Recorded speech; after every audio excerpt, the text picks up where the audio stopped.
Hey gang, it's Tommy Toole here with how to get more out of your breakup than just heartache. This is module 2. We're talking about protect, protect, and protect again.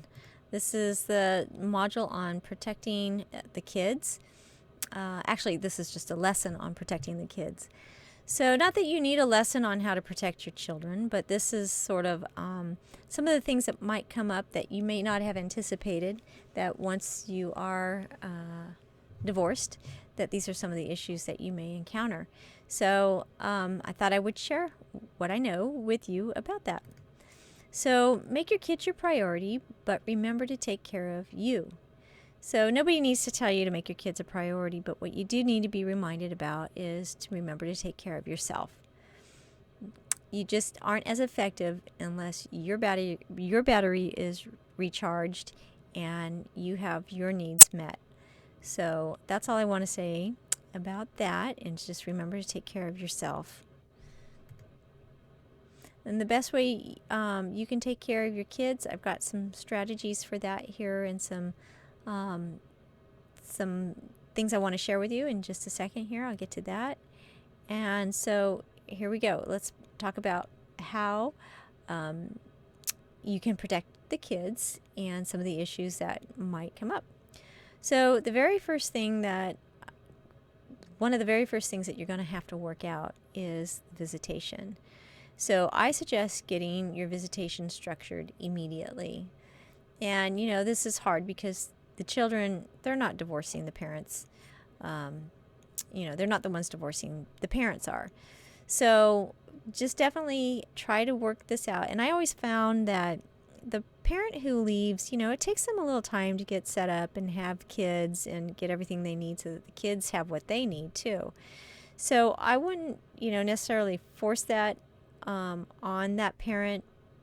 Plus your goal probably is, or maybe should be, to have your kids as much as possible. And in the eyes of the court, that's sort of bodes well to your favor. So I understand, though. I mean, you definitely need a break after being so emotionally up and down, and then dealing with kids who are also emotionally up and down, asking a ton of questions. Where's daddy? Where's mommy?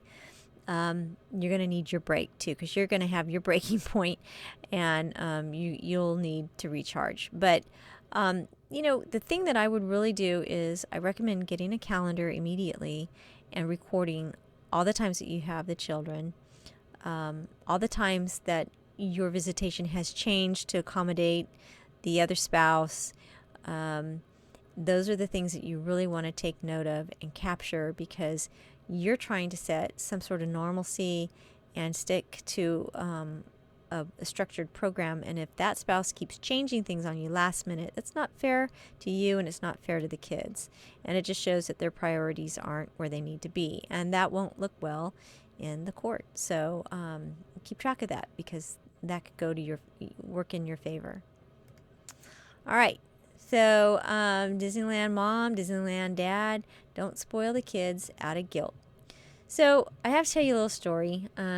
This might help you because, there are a lot of parents that they think they're parenting, but they're really pacifying their kids and being a pacifist. So not only to their kids, but to the ex too. So I have a little story about a friend of mine. We'll call him Dan. And Dan has 2 kids. And Dan is pretty well off. He's made his own way in life and is well off. And his wife, she never had to work, and has grown accustomed to raising their 2 children a certain way. And child support was set at $2,800 a month. Well, for some reason, that just wasn't enough one month, and she needed more money.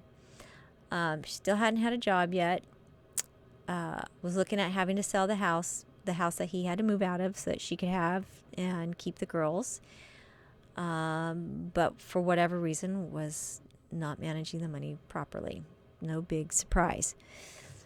So when she called Dan and asked him for more money for the girls, and he said no, she immediately manipulated the situation and let the girls call daddy and cry and ask daddy for more money too. So, of course, having a soft spot in his heart for his girls, he forked over the money. But there was also a dangling carrot that she had over him, and that was the fact that Dan had a DUI. So, you know, he felt kind of like she had him by the balls, really, because in her mind, she didn't feel like she even had to give him the kids because of the DUI, and that, he's endangering the children and all the things he wasn't. But little did she know that her parents, her very own parents, were calling her ex, and telling him to come see the kids between 4 and 7 on the days that she wasn't around. So, my point is, I guess just, stand your ground, stand firm, don't spoil the kids, don't give in, don't be a pacifist parent, and, do what's right.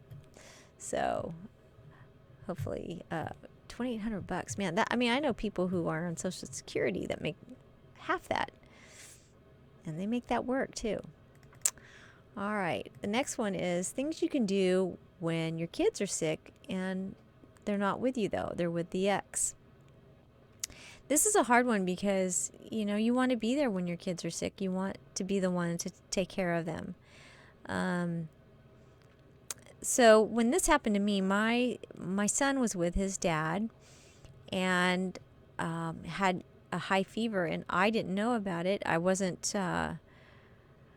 talking to their dad at that time, and it was before my children had cell phones of their own. And so I think it was 1 week on, 1 week off.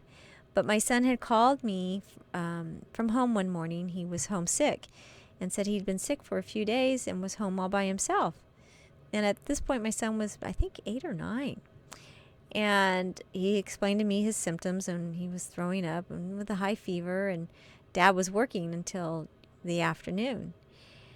And, part of me understood the financial situation that their father was in. He was paying child support, but it also didn't make sense to me that he wouldn't have called me and asked me to take care of my son. I would have been happy to. But I'll tell you what, when you have a sick child, you get on the phone and you start working things out with each other over the sake of the child. And before the evening was over, I was there in his home, a home I had never been in, and I was able to feed my son and sit with him until he fell asleep and bring him 7-Ups and things like that just made him feel that, hey, Mom and Dad are here together. He felt safe and was healing for him. So that's what I'd like to have happen if you're in that situation. That's the best ideal situation you can have if you are adversaries and then you have a sick child and you can pull it together for the sake of the child. So that can happen. Stranger things have happened. Never say never, all that stuff. So kids have sporting events to go to, and a lot of times, parents these days go to every sporting event that they can. And, when you're divorced, I don't really feel like both parents have to go.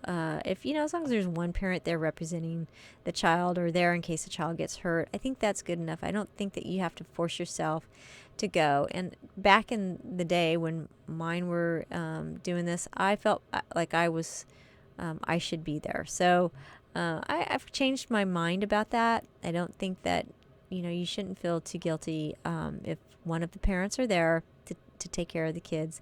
I don't think it's imperative that both go. And it's a change because, until you were divorced, you were both probably going to their games and both participating. So that's a little bit of an adjustment, and one that you could probably try to use the time to do some grocery shopping or do something else and not feel guilty about not being at the sporting event, as long as one of the other parents are there. So fundraising for schools, this is something that typically both parents should share in, and sometimes it doesn't always work that way, but if you're the one doing most of the fundraising, pat yourself on the back. Eventually your kids will know that you were the one that did all that you were inconvenienced, and It'll mean a lot to them. They'll reflect on that when they're parents someday and doing the same as you. Try to save money for college or a car. And that's not easy to do when you're living on a budget and month to month, check to check. But it can be done. I got paid once a month, and it is very challenging to try to budget your money when you get paid once a month. And but I was able to put my money for my kids and open up a mutual fund for both of them. And I was able to put the type of mutual fund I had. It was pretty great because I could only put I could put a minimum of $25 a month in. And I did that for several years, but then they raised the minimum to $100. Well, I didn't always have $200, $100 each for each child to put in the bank every month. So that was sort of a hardship. So when that happened, I really had to stop contributing to their mutual fund. So as a result, I really only got $4,000 or $5,000 saved up for each of them for a new car. But by the time it came to get them a car, $5,000 went a long way, and it can be done. You can get a nice little car, a nice used car, if you shop around. And so just save what you can. What may seem like just scraps and a little bit, eventually, if you do it and you're consistent enough, will add up to be quite a bit. So if you're saving and you're putting money away now, kudos to you, because every little bit will help. Be aware of your kids' daily activities and listen to their what they tell you.